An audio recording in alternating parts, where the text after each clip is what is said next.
Social media पर जैन समाज के सबसे लोकप्रिय जैन न्यूज़ चैनल महालक्ष्मी की ओर से सुबह सुबह 8 बजे आपके पास कोई कहे चतुर्दशी कोई कहे पूर्णिमा, आप सबके पास सादर जय जिनेंद्र के साथ। निवान लाडू चढ़ा लिया हुआ 11वें तीर्थंकर श्रेयांसनाथ जी का मोक्ष कल्याण का आज इस संकुल कूट से मोक्ष गए थे, पर अब आज रक्षा सूत्र हमें इस हाथ पर आज बंधवाना है या कल बंधवाना है, बस ये आपाधापी है बच्चों। पर आपने देखा है जैन समाज को कोई पंडित कहे विद्वान कहे तुरंत मान लेते हैं, पर अपने पर्वों को त्योहारों को सर्वों को हम उस दिन क्यों नहीं मनाते? बड़ी चिंता की बात है। हिंदू धर्म 100 करोड़ से ऊपर की आबादी आज की तारीख में।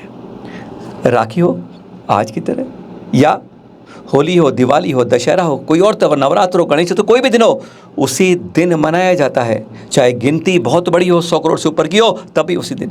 चलिए थोड़ी छोटी ले लें। मुस्लिम विभाग में जब चांद दिखता है उसी के हिसाब से मनता है उनका त्यौहार, चाहे सरकारी कैलेंडर कुछ भी बोले। अंग्रेजी कैलेंडर जानते ही ऐसा ही हो गए, वो तो अंग्रेजी तिथि उनकी है ही, उसी दिन बनता है क्रिसमस डे, कोई भी त्यौहार हो, गुड फ्राइडे हो। लेकिन एक जैन समाज है, उसे ना कैलेंडर की परवाह है, ना किसी और त्यौहार की तिथि की परवाह है, ना कुछ परवाह है, अपनी मर्जी अपनी सूझ हम मनाते हैं। क्या यही फ़र्क है? पर उससे पहले जान लेते हैं कि राखी आज हम बात करें बांधनी कब है, आज बंधवाएं या कल बंधवाएं, समझ की बाहर है। आज चतुर्दशी पहले आया है, फिर पूर्णिमा कैसे हो जाती है, आज आपको सिंपल फॉर्मूला बताते हैं, सिर्फ 5 मिनट के अंदर या 2 मिनट के अंदर ये सीख लीजिए आप। आज चतुर्दशी 10:38 तक है सुबह से, तो अब इसकी गणना कैसे हुई कि आज पूर्णिमा होगी या चतुर्दशी होगी? जैन कैलेंडर के अनुसार, जैन पंचांग अनुसार आज सूर्योदय हुआ 5:52 पर, सबके लिए एक है। उसके बाद 6 घड़ी तक जो समय रहता है उस तिथि का, वही तिथि पूरे दिन मानी जाती है। बस ये नोट क्लियर लीजिए आप। 6 घड़ी मतलब 24 मिनट की एक घड़ी, 6 घड़ी 144 मिनट, 2 घंटे और 24 मिनट। 5:52 पे आज सूर्योदय हुआ, इसमें 2 घंटे 24 मिनट जोड़ लीजिए, 8 घंटे यानी 8:16 तक, यानी 17वें मिनट में जो टाइम जो तिथि है वही रहेगी। तिथि चतुर्दशी की 10:38 तक है, इसलिए पूरा दिन चतुर्दशी कहा जाएगा इसको। पर अब इसका मतलब राखी कल बनेगी, निवान लाडू कल चढ़ेगा क्या? पर हम तो आज चढ़ा के आ गए। अब इसकी बात में अब बात करते हैं हम पूर्णिमा की। पूर्णिमा कल सुबह 7:05 तक है। कल भी सूर्योदय 5:52 पे आएगा, 2 घंटे 24 मिनट जोड़ लीजिए उसमें, यानी फिर 8:16। पर पूर्णिमा की तिथि 7:05 पर खत्म हो रही है, जबकि उसे 8:16 से ज़्यादा हो तब वह पूर्णिमा मानी जाएगी, क्योंकि 7:06 से एकम शुरू हो रही है, इसलिए कल का दिन एकम माना जाएगा। पूर्णिमा कब हुई? आज 8:10:38 से शाम तक, और सुबह 7:05 तक सूर्य से। इसलिए पूर्णिमा को भी आज मानकर आप रक्षा सूत्र बंधवाएंगे। इस बात को समझ लीजिए आसानी से हर बार, जिससे आपको गलती कभी नहीं हो। पर आज बात कर रहे हैं हम इसके बारे में। हम तिथियों को बदलते रहते हैं बार बार। महावीर जन्म कल्याण को देखा था, कई हफ्ते चलता रहा, संडे संडे संडे। भगवान सरकार छुट्टी भी देती है, एक छुट्टी मिलती है, हम उसमें भी एक मात्र 44 लाख एक जगह एक तारीख में नहीं हो सकते, वो भी बट के छितर जाते हैं। अब आ रहा है मोक्ष कल्याण का आएगा हमारे महावीर स्वामी का, हैरान हो जाएंगे आप हम में से 99% उस दिन केवल लाडू चढ़ा के कर लेंगे, पर हम कहते हैं उनके मोक्ष खुशियों का जो हम दीपावली का है अपनी, वह हम उस दिन नहीं मनाएंगे, एक दिन पहले, क्योंकि जब अयोध्या में श्री राम जी आए थे, जो दीपक जले थे वह इस बार 24 अक्टूबर को है और हमारी 25 अक्टूबर को। बदल जाएंगे हम, क्योंकि हम अपने त्योहारों का महत्व तो समझते ही नहीं है। हम नहीं मानते कि त्यौहार हमारा किस दिन, क्या त्योहारों की तारीख से कोई तिथि से महत्व तो है? या जिस दिन मर्जी चाहो उस दिन मना लो, अरे हर दिन बराबर है, जब मर्जी मना लो। बहुत गंभीर सवाल है ये। हमने इस बारे में बात करी शिखर जी जब गए वहाँ पर मुनि श्री प्रमाण सागर जी से। ऐसा क्या है जैन समाज में, मात्र 44-45 लाख सरकारी आंकड़ों में वह भी बट कर अपने त्योहार पर्व तिथि को त्योत्सव को बनाता है। वैसे त्योहार 2 तरह के होते हैं, उन्होंने साफ बताया, पर कहाँ गलती करता है, कहाँ चल जाता है, मुनि श्री प्रमाण सागर ने साफ बताया। पर हमने एक सवाल और कहा, आज 2 बातें हैं, एक तिथि और तारीख, यानी हमें त्यौहार अपना हिंदी तिथि से मनाना चाहिए जैसे सारे त्यौहार बनते हैं, होली है, दिवाली है, दशहरा है, रक्षाबंधन है या कोई कल्याणक होते हैं, सब हिंदी, और या फिर हमें अंग्रेजी तिथि से मनाने चाहिए। अब त्यौहार किस दिन होना चाहिए, अंग्रेजी तिथि के अनुसार या? हमने दोनों सवाल पूछे मनुष्य से और उन्होंने किस तरह समाधान किया, सुनिए जरा आप। आज की तारीख में क्या है, पर्व का है त्यौहार में, उसकी विवेचना में नहीं जा रहा पर्व क्या है त्यौहार क्या है, पर हम उसकी बजाय दूसरी तिथि पर मनाना शुरू हो गया है। गाँव में नहीं हुआ हो, आपके क्षेत्र में नहीं हो, बहुत जगह पर बड़े बड़े शहरों में ये हो गया है। मैं मोक्ष सप्तमी है कल, उसकी बात नहीं कर रहा, क्षमावाणी आएगी, महावीर जन्म कल्याणक आएगा, और भी भाई दीक्षा जयंती आएगी, हम उस तिथि को छोड़ के अगले आगे आगे पीछे बनाते हैं। तो क्या उस पर्व त्यौहार का उस तिथि से कोई महत्व है या सब तिथियां हमने आज बराबर कर दी हैं? देखिए, अगर हम अपनी सांस्कृतिक पहचान को बनाए रखना चाहते हैं जी, तो हमें सारी तिथियों के अनुरूप ही अपने पर्व को मनाना चाहिए। लेकिन पर्व दो प्रकार के, एक तैथिक है, जैसे महावीर जयंती, तो महावीर जयंती के दिन ही मनाना। आज पार्षद नौकाल का निर्माण उत्सव है, तो मोक्ष सप्तमी के वही बनाना चाहिए। ये उस तिथि से उसका इतिहास जुड़ा है। लेकिन कुछ ऐसे हैं उत्सव, हाँ उत्सव हैं, पर्व और उत्सव में अंतर है। उत्सव को हम भव्य रूप देने के लिए सुविधानुरूप बना सकते, तिथि बदल लेते हैं उसकी।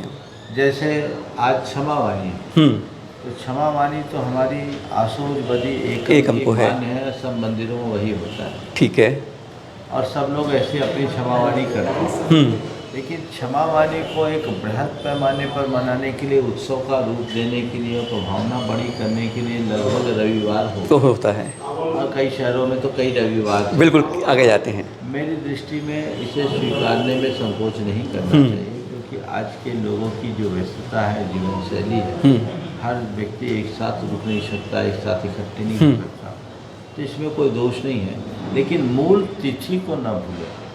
हमें पारंपरिक तरीके से ही सही क्षमा मानी तो आसोज बदी एकम को वही मनानी चाहिए।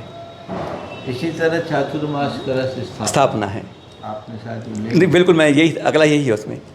चातुर्मास कलश स्थापना आप श्रावकों का, वो हमारा चातुर्मास का संबंध ही नहीं है, कहते हैं बिल्कुल। हमारा चातुर्मास तो आषाढ़ शुक्ल चतुर्दशी को हो गया, हम लोग कर लेते हैं। हम लोग सब चतुर्दशी को उपवास करते हैं, बिल्कुल, स्थापना चतुर्दशी को करते हैं। अपवादी की स्थिति में अगर नहीं पहुंच पाए तो साथ का विधान है, हाँ पंचमी तक कर लिया, चौथ तक, हाँ पंचमी ऐसे चौथ तक है, ठीक है, वो हम लोग कर लेते हैं। लेकिन अब कलश आपको रखना है, वो एक उत्सव मनाना है। कलश श्रावक का कर्तव्य हाँ, मतलब, वो एक उत्सव है। अच्छा, चातुर्मास कलश एक उत्सव मना करके आप रखते हैं, तो उत्सव में जिसमें सहभागिता ज़्यादा हम कर लें। हम मान लीजिए हमको पिछी परिवर्तन करना है, तो पिछी परिवर्तन की कोई तिथि थोड़ी है, नहीं है, बिल्कुल, ये तो उत्सव है। हाँ। तो जिसमें हमें गेट टुगेदर ज़्यादा हो, ज़्यादा से ज़्यादा लोग सहभागी बने, ऐसा करने में कोई दिक्कत नहीं। पर ऐसा क्यों महाराज जी, हिंदू सिख ईसाई मुस्लिम किसी धर्म में ऐसे उत्सव उस तिथि के अलावा नहीं मनाए जाते? हमारे जैन धर्म में ऐसा होता है नहीं, वो पर्व है। हमारे यहाँ पर्व भी मनाए जाते हैं और उत्सव भी मनाए जाते हैं। हम दशलक्षण भादो सुदी पंचमी के पहले मनाते हैं क्या? इस बार चतुर्थी शुरू करेंगे। हाँ, तो 11 दिन का या 10 दिन का तिथि टूटती है, तो जो हमारी अष्टानिकाम कभी परिवर्तित करते नहीं करते। महावीर जयंती कभी हम परिवर्तित, महावीर हमारे शहरों में शुरू हो गया, महावीर जन्म कल्याणक संडे संडे संडे, मैं दिल्ली की बता रहा हूँ महाराज जी, ऐसा है तो ये परंपरा गलत है। महावीर जयंती के दिन शासकीय छुट्टी भी घोषित तौर पर, हमें वो उसी दिन मनाना चाहिए, ये ठीक नहीं। हम और जो अन्य उत्सव हैं, उत्सव को अपनी सुविधानुसार मनाने में कोई दोष नहीं है, लेकिन मूलभूत जो हमारे पर्व हैं, जिनका हमारे सीधी संस्कृति से संबंध है, उनको उनकी तिथियों में ही मनाना चाहिए। अब आता है महाराज जी, तिथि अंग्रेजी तिथि है, हिंदी तिथि है। आचार्य श्री का संघ पूरा हिंदी तिथि से मानता है, हिंदी तिथि को प्राथमिकता देता है। कई जगह हम अंग्रेजी तिथि से मनाने लगे हैं, तो क्या महत्वपूर्ण है हमारी, हमें हिंदी तिथि के अनुसार ही चलना चाहिए या अंग्रेजी तिथि से मनाना चाहिए? आज हम अगर हिंदी तिथियों को हम भुला देंगे तो रही संस्कृति हमारी और ख़त्म हो जाएगी। अपनी सांस्कृतिक पहचान को बनाए रखने के लिए हमें हिंदी तिथियों का प्रयोग करें, तो हमें हिंदी तिथि को ही महत्व देना चाहिए, उसमें चाहिए। जैसा आचार्य श्री में चल रहा है, मतलब वही कि आप अंग्रेजी तिथि नहीं हिंदी तिथि रखें। संकल्प जैनों का टूटे ना, अब कोई जैन तीर्थ छूटे ना। जैन तीर्थ संरक्षण के लिए जागरूकता फैलाएं, टुडे टी से पुरस्कार पाएं। भाग लेने वाले सभी प्रतियोगी जीतेंगे निःशुल्क गिफ्ट हैम्पर, एवं प्रमाण पत्र भी। एक नहीं, दो नहीं, 3 तरीके से आप इसमें शामिल हो सकते हैं, पर एक जना एक ही में शामिल होगा। सबसे पहले, अगर आप में लिखने की क्षमता बहुत अच्छी है, अच्छे लेखक हैं, तो जैन तीर्थों को हम कैसे बचा सकते हैं? 1 पेज 1.5 पेज के अंदाजे के अंदर आपको सिर्फ उपाय लिखकर भेजने हैं इसके अंदर। और दूसरा, प्रखर वक्ता बनिए। विषय लेकिन हो जैन तीर्थ कैसे बचाएं। आप अपने विचारों को 2 मिनट 3 मिनट का अपना ऑडियो बनाकर भेजें, जिसमें आपकी नजर में तीर्थों की सुरक्षा कैसे हो सकती है। ध्यान रखें, पर तीसरी बात को ध्यान रखिए, आप सीधा तीर्थ यात्रा के करते हैं। अब बात कैमरा लेकर जाते हैं, मोबाइल आपके पास, क्या करना है? किसी तीर्थ पर जाएं, सिद्ध क्षेत्र, अतिशय क्षेत्र या प्राचीन क्षेत्र पर जाते हैं, वहां के आप चित्र या वीडियो संकलित करिए, खींचिए। क्या कमी है और क्या सुविधाएं हैं, दोनों का समावेश कीजिए। और किस तरह पहुंच सकते हैं, ये नहीं कोई प्राचीन मूर्ति कहीं पड़ी है जहां पर संरक्षण नहीं हो रहा, इस तरह को आपको कैमरे में कैद करके यादगार बनाना है और उसका विवरण लिखे हम सबको भेजना है। यानी 1 2 3 तरीके हैं, और कैसे, पहले आगे देखते हैं। अधिक जानकारी के लिए संपर्क करें अपराजिता जैन को।